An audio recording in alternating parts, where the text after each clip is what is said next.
হঠাৎ করে আমি কোথায় ঘুরতে গেলাম এবং সেখানে কী কী করলাম এবং কোথায় কোথায় ঘুরতে গেলাম সেটাই আপনাদের মাঝে শেয়ার করব। হ্যালো এভরিওয়ান, আসসালামু আলাইকুম। কেমন আছেন সবাই? আশা করি সবাই ভালো আছেন। প্রায় দীর্ঘ 10 বছর পর আমি আমার বাবার দেশে চাঁদপুরে যাচ্ছি। সেই খুশিতে একটু হাতে মেহেদি পরে নিলাম। এরপর পরের দিন খুব ভোরে রওনা দিলাম, যেহেতু এটা অনেক লং জার্নি, তাই ভোরে ভোরে রওনা দিচ্ছি ঠান্ডা ঠান্ডা পরিবেশে। তো আমার জন্য হঠাৎ করে কোনো প্ল্যান সেটাই খুবই সুন্দর হয়, এবং যেহেতু আগেভাগে প্ল্যান করলে সেটা আমার হয় না। তো এই জন্য আমি হঠাৎ করে প্রোগ্রামটা হলো। তো প্রায় 10 বছর পর আমি যাচ্ছি। যেহেতু আমার বিয়ে চট্টগ্রামে হয়েছে, তাই আমি চাঁদপুরে যাওয়া হয় না।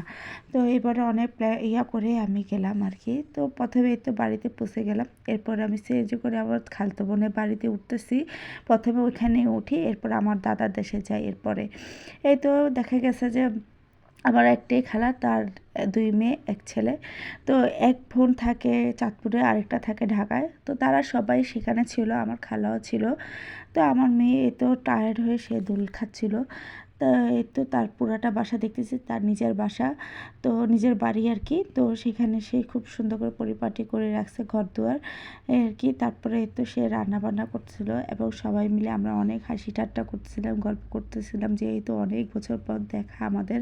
এই তো দেখা গেছে রান্না বান্না করছে গরুর মাংস, আপনার মাছ 2 রকম। তারপরে এই তো চালতা ভর্তাও খাচ্ছি, খুবই মজার ছিল চালতা ভর্তাটা।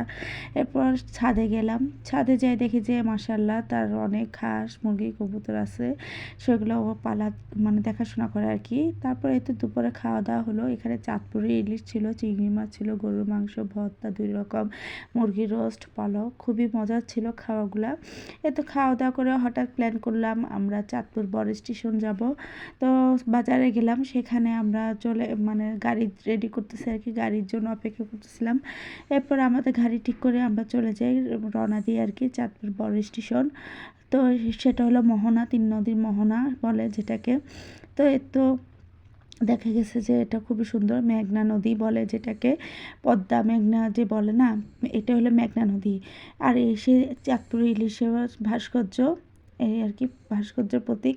এই তো আমার বোনেরা সবাই ছবি তুলতেছিল, ভিডিও করতেছিল তারা নিয়ে আর কি। তো এই তো মেয়েদেরকে সবাইকে নিয়ে সেই ইলিশ ভাস্কর্যের সামনে ছবি তুলতেছিলাম।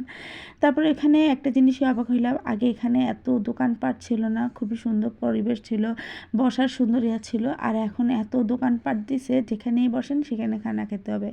এরপর যেহেতু সন্ধ্যা হয়ে গেছে, তাই ভালো করে কিছুই দেখা যাচ্ছিল না। এই সেই মেঘনা নদী মোহনা 3 মুখ, মানে আপনার নদীর 3 মুখ আর কি। এখান দিয়ে ঢাকা থেকে চাঁদপুরে লঞ্চ আসা যাওয়া করে।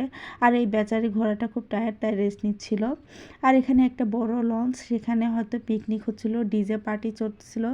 তাই সবাই এটা দেখে অনুভব করতেছিল আর কি, উপভোগ করতেছিল, দেখতে সুন্দর লাগছিল তাই।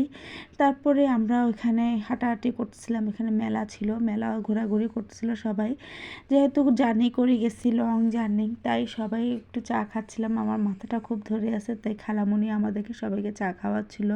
এই তো আমরা চা খেয়ে নিলাম। চাটা খুব অসাধারণ ছিল, খুবই ভালো লাগছিল। এরপর আমার বোনেরা এখানে সেই নদী নিচে নেমে পাথরে বসে বসে ছবি তুলতেছে। তারপর দেখা গেছে যে এখানে কিছু সবাই চটপটি, কে ফুচকা, কে বেলপুরি খাচ্ছিল, কিন্তু আমার থেকে খেতে অতটা মজা লাগেনি, দেখতেই সুন্দর আর কি। তারপর দেখা গেছে আমার মেয়ে একটু খোলা জায়গা পায়, এখানে একটু দৌড়াদৌড়ি করতেছিল। আর এই ভাস্কর্যটা সবাই চিনে থাকছেন কোথায় এটা, এটার নাম কি। এরপর আমরা স্টেশনে আসলাম, স্টেশনে আসি একটু ঘোরাঘুরি করলাম, ছবি তুললাম। তারপর নেক্সট ডে আমার আরও অনেক ভিডিও আসবে, সেগুলো আপনাদের মাঝে শেয়ার করব। তো ভিডিওটা এই পর্যন্ত, আল্লাহ হাফেজ।